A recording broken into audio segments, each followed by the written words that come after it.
Well, good day, everyone. Look at these two handsome boys getting some water together. There's Boone and Jax. Let's talk about winter coats, shall we?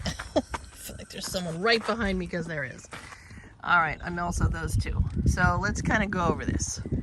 Did you know that horses grow winter coats? It has come to my attention that not everybody knew that, and I'm thinking everybody knows that. Well, now we're going to learn about it. So, horses definitely grow winter coats. It is mostly regulated by the days getting shorter. You can do things like sheet your horses, blanket your horses, especially if you show your horses, because when we show them, we don't want them to have their winter woolies. We want them to be nice and slick so they show off all their muscles and they look beautiful. So people who show a lot will sheet their blankets, or sheet their horses, blanket their horses, and clip their horses a lot. Jack's just pitting at June a little bit because we're super close. Nothing tragic. So let's talk about this. So when I got Queen, she came from Colorado, and within the next couple of weeks she will be here for officially 2 years. It does take them some time, hey boss, to acclimate to a climate. Got me surrounded, hold on. So thank you, Boone. Boone's moving them for me.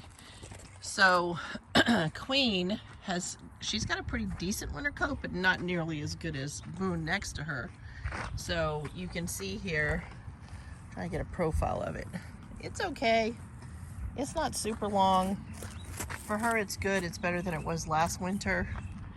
Boone came from Cairo, Georgia, which is almost Florida from us. We're Northeast Georgia, and so did Florida, of course. The first year I had him, I had to blanket him. I actually had to blanket him for a couple years because it takes a while for them to acclimate to the climate as far as their bodies creating a nice winter coat. If you look at him now, and he's lived here for, I've had him for 19 years. Yeah, his is really thick. Look how thick this white hair is. What's also cool is that you can see the white hair actually is longer than the black hair. Don't know why, don't have an answer for that. So it stands up a little bit longer, and it's also softer texture-wise. It feels softer than the black hair. But we did have to blanket him when we first got him.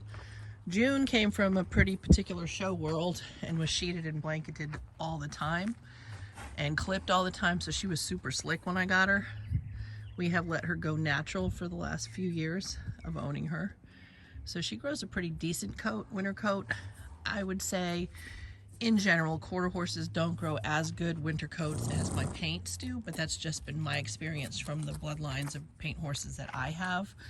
Boss came from North Carolina. We've had him for 4 years. Excuse me, and he's growing a really nice little winter coat. And I think the coolest thing about their winter coats is that their bodies know enough to grow really good winter hair on the areas that don't normally have hair, that aren't protected real well, like their tummies. Jax, can I show them your tummy? So if you look underneath Jax's belly, look how thick this hair is. It's really, really thick under here. They also grow really good, nice, thick hair on their faces. Now, we're in a bit of a quandary because we're Northeast Georgia. And next week, the forecast, there's going to be a couple days where it's 78 degrees and one day where it's actually going to be 80 degrees. And with these guys already growing winter hair, they're going to be a little bit hot. So, on a happy note, we have lots of shade in all of our pastures, so that'll be just fine. That's it. If you guys have any questions or comments about winter coats, anything about clipping them, sheets, blankets, all that stuff, I'm happy to answer any questions that you might have. Put it in the comment section, and as always, I hope you all have a wonderful day.